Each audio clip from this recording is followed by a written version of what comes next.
N K production জানানে? N K প্ৰডাকশ্যনৰ maximum গান জুবিন দাই গাইছিলে আৰু বহুতেতো এন কে প্ৰডাকশ্যন জুবিন দাৰ বুলি ভাবে। তো ষ্টাৰ্টিং সময়ত কি আছিলে, জুবিন দা মানে দেৱ বৰকটকীৰ লগত মানে এন কে প্ৰডাকশ্যনৰ লগতে কামবিলাক কৰিছিল বেছিভাগ কাম, আৰু দুজন মানে বন্ধুৰ নিচিনা আছিল। আৰু সেইখিনি সময়ত মানে এনেকুৱা স্বাৰ্থপৰ মানুহ ওচৰে পাজৰে নাছিলে হা। তো এটা সময়ত কি হ'ল, জুবিন দা মোটামুটি বহুত হাজাৰ হাজাৰ গানো গালে। তাৰপিছত এদিন মানে কি হ'ল, এটা ইনচিডেণ্ট হ'ল। জুবিন দাটো জানে অকণমান পগলাতে মানুহ না, কিবা ৱালে চোৱালে কিবা কিবি আঁকে, সি কিবা কিবি ভাবে আৰু সি কিবা কিবি ইমেজিন কৰেতো, কাৰণ তাৰতো হেৰিবিলাকে বেলেগ।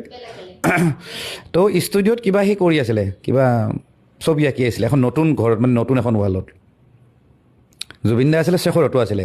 শেখৰ তাতে একেবাৰে ভেৰি নিউ, মানে সি এই এজ এ ৰেকৰ্ডিষ্ট হিচাপে কাম কৰি আছিলে হেৰিত এন কে প্ৰডাকশ্যনত।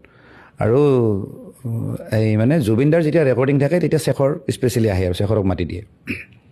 তাৰপিছত কি হ'ল, এই ছবি যে আঁকিলে নহয়, পিছদিনাখন যেতিয়া দেবুদা আহিলে, দেবুদা উঠিল খং যে এইবিলাক কোনে আঁকিছে এই নতুন ষ্টুডিঅ'টো নতুন ৱালত।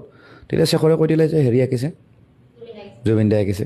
তেতিয়া অকণমানতো খং উঠিলে, ই আৰু কাম নাই, কিবা এটা কৈছে আৰু, কাৰণ সন্মুখত নকয়, কেতিয়াবা খঙত কৈ দিয়েতো কিবা এটা। সেই বস্তুটো আকৌ পিছদিনাখন আৰু হেৰি লগাই দিছে, জুবিন দাক লগাই দিছে।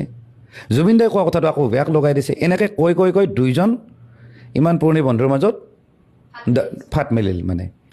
তাৰপিছত কি কৰিলে, এই শেখৰে বুজালে যে আপুনি কি আৰু বেলেগ ষ্টুডিঅ'ত কিয় গান গাব লাগে, আপুনি নিজৰ ষ্টুডিঅ' খোলক ইয়াতে, আৰু বম্বেত কিয় লাগে, ইয়াতে কৰক। এনেকৈ ষ্টুডিঅ' খুলি আনি ইয়াতে কৰিলে শেখৰ তাতে পূৰা সোমাই গ'ল আৰু পূৰা মানে দখল কৰিলে মানে বস্তুবিলাক।